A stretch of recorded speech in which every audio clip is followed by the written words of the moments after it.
Hello everyone, मेरा name is अकीफ़ा Shaheen और आज मैं आपको बताऊंगी कि आप कोरियन की प्रैक्टिस कैसे कर सकते हैं। कोरियन की स्पीकिंग प्रैक्टिस, जैसे आप सबको तो पता ही होगा कि speaking is the most important thing. Language का जो मोस्ट इम्पॉर्टेंट एस्पेक्ट है वो स्पीकिंग ही है। जितना आपको स्पीकिंग हेल्प करेगा उतना और कुछ हेल्प नहीं कर सकता।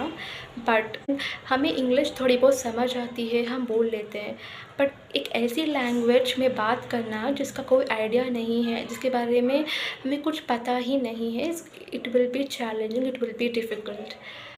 मेरे दिमाग में ये चीज़ थी शुरू से ही कि कोरियन मेरे लिए बहुत ज़्यादा चैलेंजिंग होगा इंग्लिश से भी। बट मैं ये चीज़ जानती थी कि अगर मैं प्रैक्टिस करूँगी, टाइम दूँगी तो मैं कर सकती हूँ। एंड मोस्ट इम्पॉर्टेंटली, अगर हम अपनी जर्नी ईज़ी रखेंगे, अपने आप को प्रेशराइज़ नहीं करेंगे एंड अपने आप को फोर्स नहीं करेंगे तो हम कर लेंगे। आप कोई भी चीज़ सीखें, अब हमें ना अपनी जर्नी को ईज़ी रखने की बहुत ज़रूरत होती है। तो आज के इस वीडियो में मैं आपको बताऊंगी कि मैं कोरियन कैसे सीखती हूँ, बहुत बहुत बहुत ईजी वे में। ठीक है, तो सबसे पहली चीज़ है learning from the basics, very important. अगर आपको ऐसा लगता है कि अगर आप कोरियन थोड़ी बहुत बोल लोगे तो ये ठीक है, आपका काम चल जाएगा, देन आप नॉर्मल फ्रेजेस वो सीख सकते हैं। कई सारे ऐसे ऐप्स होते हैं जहाँ से आप फ्रेजेस सीख सकते हैं। लेकिन अगर आपको कोरियन फ्लुएंटली बोलना है, किसी से कोरियन में बात करना है, तब तो आपको कोरियन सीखना पड़ेगा, राइट। तो हम किसी भी लैंग्वेज में फ्लुएंट तभी बन पाएंगे जब हम उसे स्टार्टिंग से सीखेंगे। जैसे इंग्लिश, तो इंग्लिश का हमें पता है, हम अल्फ़ाबेट्स एंड वर्ड्स इंग्लिश हम पढ़ लेते हैं, लिख भी पाते हैं, लिसनिंग स्किल्स भी ओके थोड़ा बहुत। लेकिन एक चीज़ जहाँ पे प्रॉब्लम होती है वो है स्पीकिंग, राइट। इंग्लिश की ये प्रॉब्लम है, बट कोरियन ना हमें पढ़ना आता है, ना लिखना आता है, ना हम समझ सकते हैं, ना हम बोल पाते हैं। तो कोरियन तो है बहुत बड़ा चैलेंज। लेकिन तो आपको स्टार्टिंग से आना पड़ेगा। आपको पढ़ना नहीं आता, लिखना नहीं आता, एंड मोस्ट इम्पॉर्टेंटली आपको अल्फ़ाबेट्स नहीं आते कोरियन के, तो आपको स्टार्ट भी अल्फ़ाबेट से ही करना है। Start with the alphabets. मैंने भी स्टार्टिंग से स्टार्ट किया था। जब आप कोई ऐसी लैंग्वेज हो या फिर कुछ भी हो जिसके बारे में आपको कोई आइडिया नहीं है, आपको कुछ नहीं पता है, लेकिन उस टाइम पे अगर कोई ऐसा इंसान है जो आपको गाइड करता है एंड आपको बोलता है कि आपको क्या करना है, कैसे करना है, तो बहुत बहुत बहुत हेल्प होती है। तो मैंने एक मैम से सीखा जिन्होंने मेरी बहुत हेल्प की है। जितना भी आज तक सीखा मैंने कोरियन, सिर्फ सब उन्हीं से सीखा है, उन्होंने बहुत हेल्प की है। तो एक ऐसे टीचर होना बहुत ज़रूरी है जो आपको हर स्टेप में गाइड करते हैं। मुझे बहुत लकी महसूस होता है कि मैं उनकी स्टूडेंट हूँ। तो जितना भी कोरियन सीखा है उनसे सीखा है। तो जब मैंने पहले कोरियन के वो अल्फ़ाबेट्स देखे तब तो मुझे कुछ समझ नहीं आया, क्योंकि वो अल्फ़ाबेट्स बहुत अलग थे हमारे अल्फ़ाबेट से। बट जैसे जैसे मैं वीडियो देखने लगी, एंड में सब कुछ क्लियर हो गया। स्टार्टिंग में जो मेरा हाल था वैसा एंड में बिल्कुल नहीं था। मुझे सब समझ आ गया, वो इसलिए क्योंकि मैम ने बहुत ईजी वे में एक्सप्लेन किया है। एंड उसके बाद फिर वावल्स, और तो मुझे वावल्स में थोड़ी बहुत डिफ़िकल्टी महसूस हुई, क्योंकि ऐसे लग रहा था जैसे वो सब का साउंड सिमिलर है, तो बस वहाँ डिफ़िकल्टी हुई। तब मैंने कोशिश की कि जब तक मुझे वो साउंड समझ नहीं आ जाता, तब तक वो कॉन्सेप्ट क्लियर नहीं हो जाता, तब तक मैं आगे नहीं जाऊँगी। तो मैंने कोशिश की कि मैं अच्छे से सुनूँ, एंड मोस्ट इम्पॉर्टेंटली मैं मैम का फेस देखती, मैम का शेप कैसा है, मुँह का, किस तरह मैम प्रोनाउंस कर रहे हैं, मैं वो देखती थी। इससे बहुत हेल्प हुई है। तो आप भी ये कीजिए, अगर कोई भी प्रोनाउंसिएशन, कोई भी वर्ड, कुछ भी आपको डिफ़िकल्ट लग रहा है, तब तक वो क्लियर नहीं हो जाता, तब तक वो आ नहीं जाता, तब तक आप आगे मत बढ़ना। तो ये है, थोड़ी बहुत डिफ़िकल्टी वावल्स में हुई। उसके बाद फिर मैंने वर्ड्स को, अल्फ़ाबेट्स को, कॉन्सोनेंट्स को और वावल्स को कैसे कंबाइन करते हैं और फिर उन्हें कैसे पढ़ते हैं, फिर कैसे लिखते हैं, वैसे लाइन वाइज सब सीखा। तो आपको भी ऐसे एक के बाद एक के बाद एक के बाद सीखने की ज़रूरत है, तभी जाके आप कोरियन समझने लगोगे, थोड़ा बहुत बोलने लगोगे, लिखने लगोगे, ठीक है। तो कोरियन टेंसेस, ओके। सो एक और चीज़ है, कोरियन टेंसेस से पहले एक और चीज़ है, वो है आपको जितना हो सके उतना वर्ड्स की प्रैक्टिस करने की ज़रूरत है, ठीक है। जितना हो सके, ये बात हेली मैम ने बोली थी कि जितना हो सके उतने वर्ड्स की प्रैक्टिस करना। तो मैंने क्या किया था, मैंने गूगल पे सर्च किया कि कोरियन वर्ड्स, और वहाँ पे 10 वर्ड्स आ गए। और फिर मैं उनको मैं बड़े बड़े वर्ड्स पे नहीं जाती थी, क्योंकि उस टाइम पे मैं बिगिनर थी। क्योंकि मैं बिगिनर थी तो मैं स्मॉल वर्ड, जो छोटे छोटे वर्ड्स होते थे कोरियन के, जैसे hello and how are you, तो इसी के स्मॉल वर्ड्स मैं पढ़ती थी, कोशिश करती थी कि मैं उन्हें प्रोनाउंस करूं। बाकी अब तो मैं कोरियन के वीडियोस देख के प्रैक्टिस करती हूँ, बट शुरू में ऐसे करती थी। तो आप जितना हो सके उतने वर्ड्स की प्रैक्टिस करना, ठीक है। और शैडोइंग एक्सरसाइज, ये एक्सरसाइज मुझे बहुत इफ़ेक्टिव लगती है।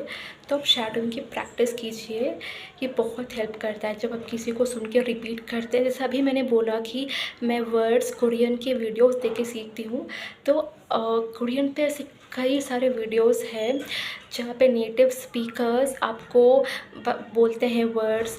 तो मैं एक चैनल फॉलो करती हूँ जो है डिलीशियस कोरियन प्रोनाउंसिएशन, वो बहुत अमेजिंग चैनल है।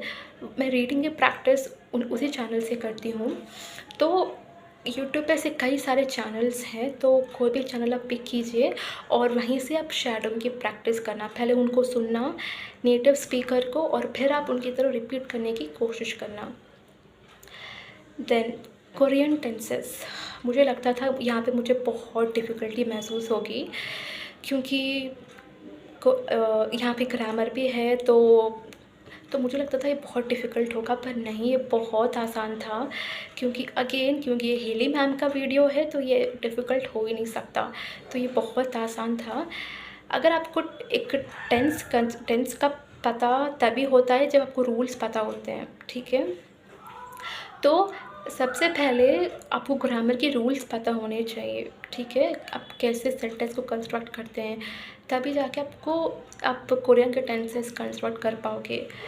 तो ग्रामर के रूल्स मैं कोशिश करती थी कि जैसे आज मैंने प्रेजेंट टेंस सीखा, तो मैं कोशिश करती थी कि मैं लिखने की प्रैक्टिस करती थी उस टाइम पे, क्योंकि मुझे ऐसा लगता था कि अगर मैं लिखने की प्रैक्टिस करूँगी तो मैं ज़्यादा देर तक उसे मेमोराइज़ कर पाऊँगी। तो मैं लिखने की प्रैक्टिस भी करती थी। तो अगर आपको एक कोरियन के टेंसेस अगर आपको सेंटेंसेस कंस्ट्रक्ट करना है, तो आपको रूल्स पता होना बहुत ज़रूरी है। अगर रूल्स पता है तभी आप सेंटेंसेस कंस्ट्रक्ट कर पाओगे। तो पहले रूल्स पता कर लीजिए, और उसके बाद अगर आपको रूल्स पता हैं तो आप सेंटेंस ईज़िली कंस्ट्रक्ट कर पाओगे। तो अगर आप, जैसा मैंने बोला कि अगर आप ईज़ी वे में सीखोगे तो उतना डिफ़िकल्ट नहीं होगा। हालांकि कोरियन का ग्रामर और इंग्लिश के ग्रामर में बहुत फ़र्क है, बट स्टिल अगर आप एक के बाद एक सीखने की कोशिश करेंगे तो उतना डिफ़िकल्टी महसूस नहीं होगी।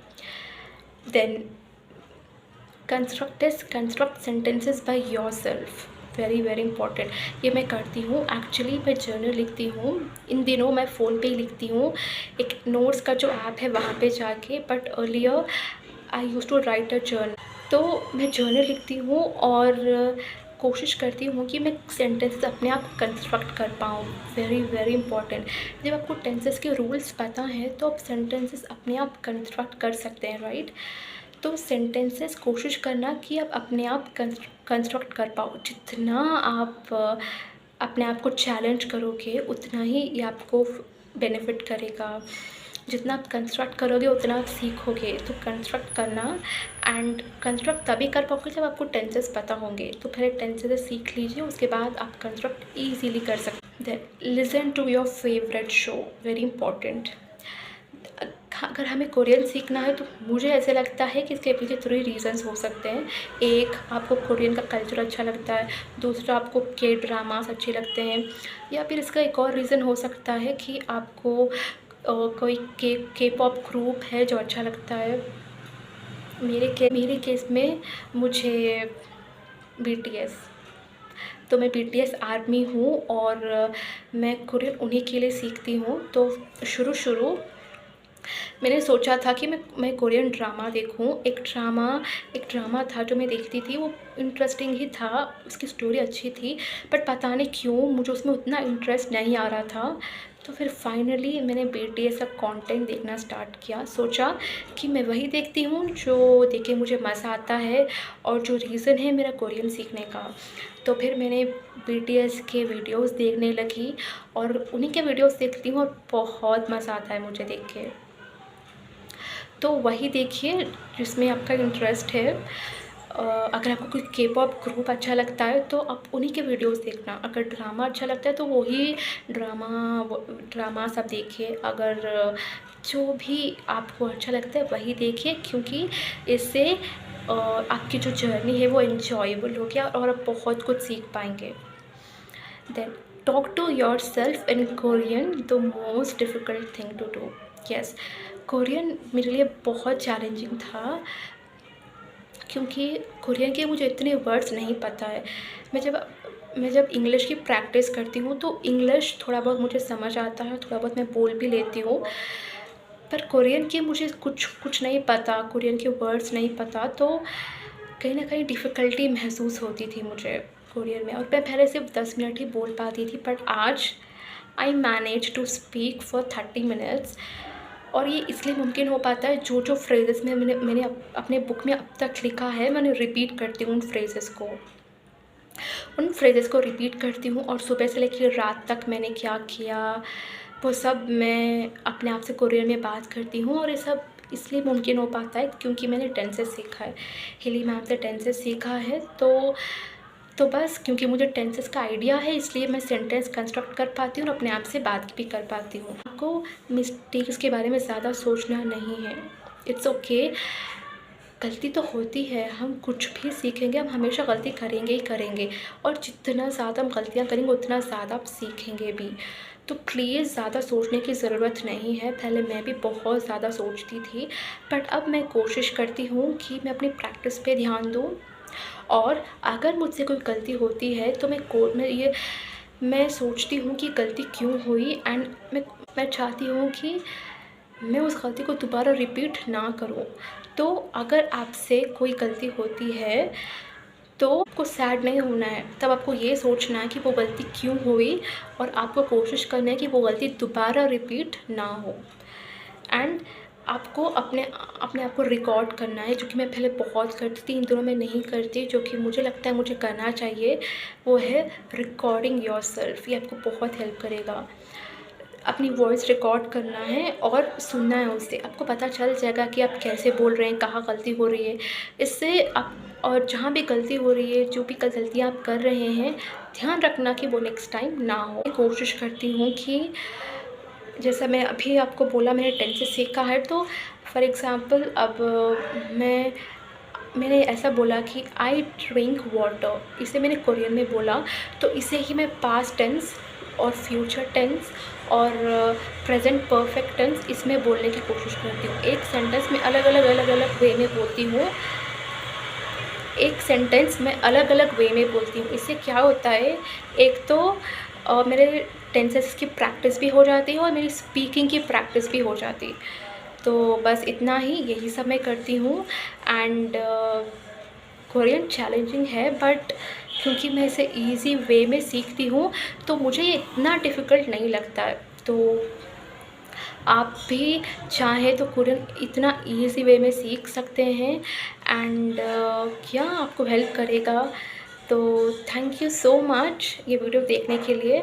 कमेंट्स में बताइए कि अगर क्या आपको कोरियन सीखना है या फिर आप कैसे सीखते हैं, आपके कोई ओपिनियंस है, कोई थॉट्स है, तो आप कमेंट्स में लिख सकते हैं। मुझे बहुत अच्छा लगेगा आपके कमेंट्स पढ़ के।